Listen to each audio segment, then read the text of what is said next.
Autism ବା ସ୍ୱପରାୟଣତା ଏକ ସ୍ପର୍ଶକାତର ସ୍ୱାସ୍ଥ୍ୟ ସମସ୍ୟା। ବିଶ୍ୱରେ ପ୍ରାୟ ପ୍ରତି 100 ଜଣରେ ଜଣେ ଏହି ସମସ୍ୟାରେ ପୀଡ଼ିତ ବୋଲି WHO ବା ବିଶ୍ୱ ସ୍ୱାସ୍ଥ୍ୟ ସଂଗଠନର ଆକଳନରୁ ଜଣାପଡ଼ିଛି।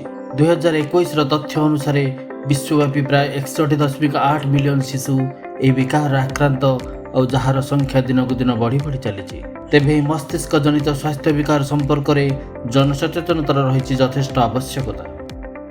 प्रतिवर्ष आम एप्रिल 2 को ऑटिज्म अवेयरनेस डे हिसाब से पालन करिथाउ। 2007 मसीह यूएन रिजोल्यूशन नेला परठू 2008 मसीह प्रतिवर्ष यह पालन करा जाउछि। तो ऑटिज्म बा स्वपरायणता विषय लोकों को अवगत कराइबा, लोकों अंडरस्टैंडिंग बढ़ावाई केमती आम पिला आर्ली आइडेंटिफाई करिपरिबा, कहीं आर्ली आइडेंटिफिकेशन एवं इंटरवेंशन द्वारा आम पिला माने विशेष उपकृत हो पारिबे। एवं या सहित केमती आम जो माने जो पिला माने बा जो एडल्ट ऑटिज्म सहित अछंती तांको केमती आम सोसाइटी रे एक्सेप्टेंस बढ़ाई पारिबा, तांकर केमती इनक्लूजन करि परिबा मेन स्ट्रीम रे। तो एई गुडा को लक्ष्य नेकरी प्रतिवर्ष एही अवेयरनेस डे को पालन करा जायता। ଅଟିଜିମ୍ ବା ସ୍ୱପରାୟଣତା ଉପଜିବାର ରହିଛି ବହୁବିଧ କାରକ। ଏହା ବହୁଳ ଭାବରେ ଜିନ୍ଗତ ସମସ୍ୟା ଯୋଗୁଁ ହେଉଥିବା ବେଳେ କେତେକାଂଶରେ ପରିବେଶ ମଧ୍ୟ ଏଥିପାଇଁ ଦାୟୀ। ଆଜିକାଲି ଗବେଷଣା ଦ୍ୱାରା ଆଉ କିଛି ନିର୍ଦ୍ଦିଷ୍ଟ କାରକକୁ ମଧ୍ୟ ଦାୟୀ କରୁଛନ୍ତି ବିଶେଷଜ୍ଞ।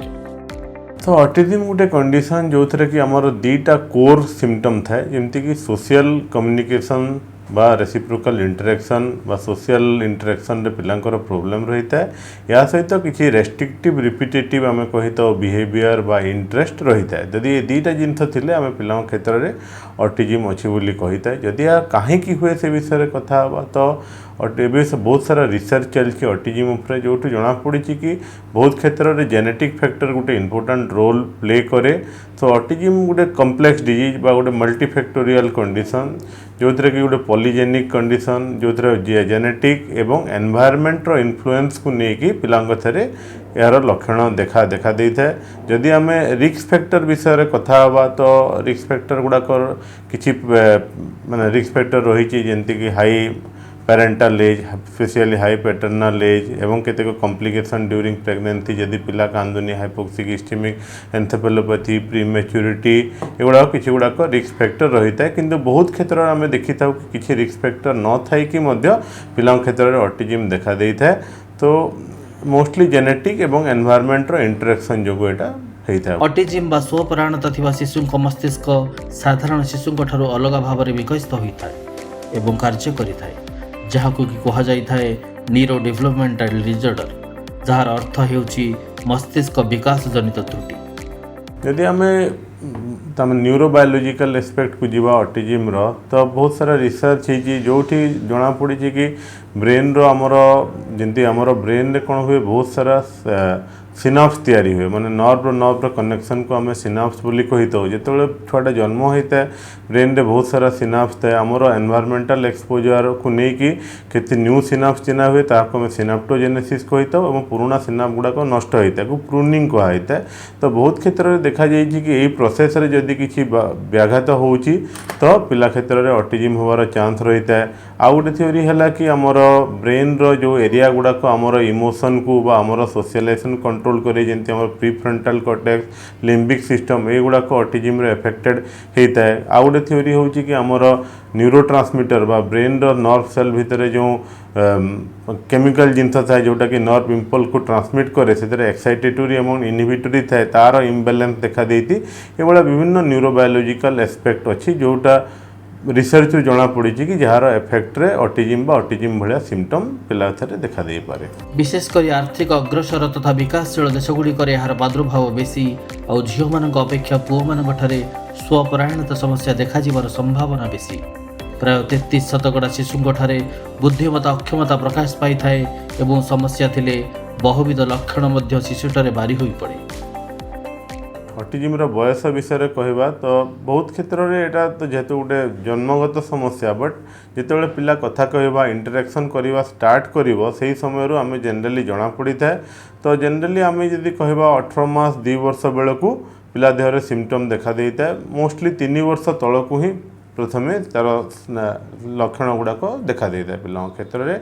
एवं मेल फीमेल रेशियो कहले डेफिनेटली मेल रे अधिका 3 to 4:1 बा मेल बा पुरुष मान क्षेत्र में पिला छुआ क्षेत्र में पिला क्षेत्र में अधिक देखा देता है। लक्षण जदि कथा कहवा केतटा आम रेड फ्लैग बोली कही था जमती कि पिला मुह को न अनेवा गोटे वर्षर पिला होगला गोटे भी वर्ड मीनिंगफुली कहूनी 18 मास बेलू पिला गोटे भी शब्द कहूनी किंबा क्लीयरली पॉइंट करिकी देखौनी आम जो पिला सहित कथा हो चेष्टा करूँ से आई कंटाक्ट करूनी ता ना धरिकी बारंबार डाकिले पिला रेस्पॉन्ड करूनी किसी अनयूजुअल मूवमेंट करुच्ची जमी मुह हाथर मूवमेंट करुच्ची टोरे चलवा रॉकिंग मूवमेंट बा राउंड राउंड होगी बुलवा तो एगुड़ा किसी गुड़ाक लक्षण अच्छी जोटा देखिले आम सन्देह करिपरिबा कि पिला क्षेत्र में ऑटिज्म थाई पारे किंतु ताप मैं एगेन कहबी कि केवल गोटे बा दुईटा सिम्पटम नुहे माने जदि पूरा सिम्पटम आमर जदि डायग्नोस्टिक क्राइटेरिया को फिट कला तेबे जाइए आम ऑटिज्म रो डायग्नोसिस करता। ऑटिज्म बा स्वपरायणतार लक्षण गुड़ी को अणदेखा करबा अनुचित। शिशुठारे देखा जाउथुवा लक्षण सहित तार दैनंदिन कार्यकलाप गुड़िकर विवरणी नहीं थांती विशेषज्ञ एवं ऑटिज्म बा स्वपरायणता संपर्क में मिली थाए सठिक सूचना। जमती ऑटिज्म अच्छी कि जदि आम साधारण मोस्ट ऑफ द पिला क्षेत्र में कहवा जो पेरेंट नहीं कि आसती आम गोटे डायग्नोस्टिक असेसमेंट करिथाउ जदि से विभिन्न प्रकार आमर चार्ट व विभिन्न प्रकार टेस्ट अच्छी माने ना ब्लड टेस्ट कि एमआरआई नुहे के क्वेश्चनरी गुड़ाक अच्छी जोटा कि पेरेंट को पचरा जाए तो पिलार बिहेवियर को ऑब्जर्व करें से टेस्ट गुड़ाक एडमिनिस्टर कलापर जदि आमर से डायग्नोस्टिक क्राइटेरिया को मीट करुच्ची तेबे ऑटिज्म डायग्नोसिस होता है। तो ये मुझे कहबी चाहिए कि ऑटिज्म डायग्नोसिस इज क्लिनिकल माने आपण पिला को देखिए पेरेंट को तथ्य संग्रह करके डायग्नोसिस कर किसी सेमती ब्लड टेस्ट बा ब्रेन रो ईईजी बा एमआरआई द्वारा ऑटिज्म डायग्नोसिस करा ही न था। ऑटिज्म बा स्वपरायणता संपर्क में सठिक निर्णय होला परे शिशुटर समस्या अनुसार दिया जाई थाए बहुविध थेरापी। ऑटिज्म थिबा समस्त शिशु को समान प्रकार उपचार दिया जाई न थाए। विषादग्रस्त रहिबा किंबा हिंस्र आचरण थिले किसी निर्दिष्ट औषधर होइथाए आवश्यक।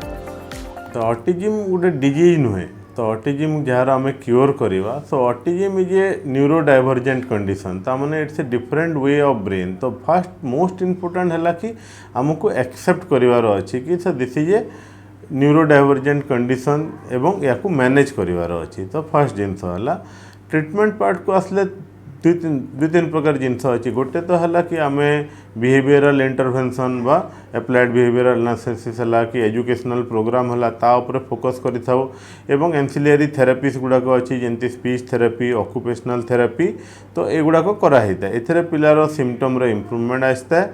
या सहित ऑटिज्म सहित जदि अन्य ऑटिज्म कोर सिम्पटम मेडिसिन ना किंतु जदि ऑटिज्म सहित अन्य कोमोर्बिडिटीज बोली कही था जमती एग्रेसिव बिहेवियर है एंग्जाइटी है देन हाइपर एक्टिविटी है जदि एगुड़ाक एसोसिएटेड थाए जहाँकि प्रोब्लेम को बढ़ई था तो एगुड़ाक मेडिसिन द्वारा एड्रेस करा जाई पारिबो। या सहित विभिन्न सप्लीमेंट गुड़ाक अच्छी जोटा कि ब्रेन डेवलपमेंट पे दिया होता है एवं किसी स्टडीज कहूँ कि एगुड़ाक हेल्पफुल हो पारे तो से गुड़ाक बहुत टाइम रे डॉक्टर यूज करिथांती किंतु कथि कहबी कि main stay of treatment still होची थेरापी बा intervention both educational behavioural intervention as well as speech और ऑक्युपेशनल थेरापी होची one of the most important aspect of treatment of autism. विश्व रे ही समस्या किछि नुआ कथा नुहे। अनेक विश्व प्रसिद्ध व्यक्तित्व मध्य एही विकार रे पीड़ित होइथिले सेमानक शैशव रे एवं परे निजर दक्षतार करि परिछन्ति प्रतिपादन। सार एंथोनी हॉपकिंस, सार आइजैक न्यूटन, अल्बर्ट आइंस्टाइन एमिति अनेक स्मरणीय व्यक्तित्व। तेबे ही समस्या थिले हेला करिबा उचित नुहे कि लुचाइबा उचित नुहे। तुरंत विशेषज्ञ परामर्श नहीं चिकित्सा आरंभ करदेवा आवश्यक। तो मुझे कहबी चाहिए कि ऑटिज्म सबुठ इम्पोर्टेंट एस्पेक्ट है अर्ली इंटरवेंशन बा आम जदि शीघ्र ताकू आइडेंटिफाई करवा एवं मैनेजमेंट स्टार्ट करवा तो पिलार फ्यूचर डेफिनेटली बेटर हो पार। तो फर्स्ट स्टेप है कि जदि पेरेंट देखुं कि पिलार किसी भी से अर्ली सिम्पटम देखा रेड फ्लैग अच्छी ऑटिज्म निश्चित भाव में डॉक्टर को परामर्श करवा कथा भल भाव में असेसमेंट करवा कथा जो द्वारा कि आम प्रोब्लेमटा को आइडेंटिफाई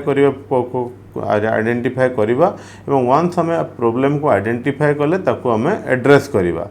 आउ पेरेंट माने हेले पिलार माने मोस्ट इम्पोर्टेंट बिकज से पिला सहित मैक्सिमम टाइम रोचंती। तो पेरेंट पिला को बुझीवा दरकार ताको सपोर्ट करवा दरकार एवं से निजे बुझीवा दरकार कि ये कंडीशन कौन एवं या विषय आम कौन करिपरिबा। तो ठीक भाव में ताको बुझिकी आम ठीक भाव में जदि अप्रोच करवा तो निश्चित we can make a difference in this thing. 2007 ମସିହାରେ ଜାତିସଂଘର ସାଧାରଣ ଅଧିବେଶନରେ ଡିସେମ୍ବର 18 ତାରିଖରେ ପାରିତ ହୋଇଥିଲା ୱାର୍ଲଡ ଅଟିଜିମ୍ ଆୱାରନେସ୍ ଡେ ଏବଂ 2008 ମସିହାରୁ କ୍ରମାଗତ ଭାବରେ ବିଶ୍ୱବ୍ୟାପୀ ପ୍ରତ୍ୟେକ ଦେଶରେ ବ୍ୟକ୍ତିଗତ ସ୍ତରରେ ତଥା ଗୋଷ୍ଠୀଗତ ସ୍ତରରେ ସଚେତନତା ସୃଷ୍ଟି ପାଇଁ କରାଯାଇଥାଏ ପ୍ରଚେଷ୍ଟା।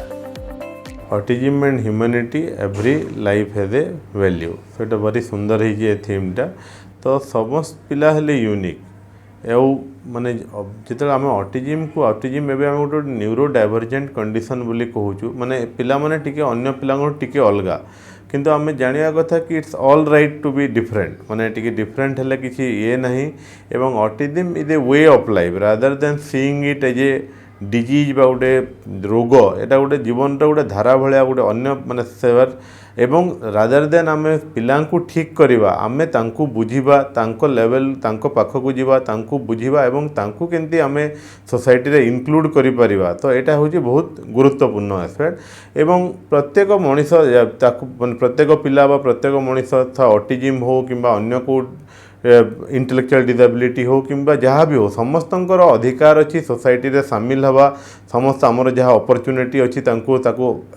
एवेल करवा देयरफॉर द बेसिक है कि आम पिला को ऑटिज्म अच्छी गोटे पिला गोटे लोक को ऑटिज्म जदि अच्छी डिफरेंट वे रे न देखिकी आम निजर आम सोसाइटी रे जड़े बोली भाविबा सोसाइटी रे इनक्लूड करवा so that they will be feel valued so सेटा हला that is the theme and importance of this autism awareness day.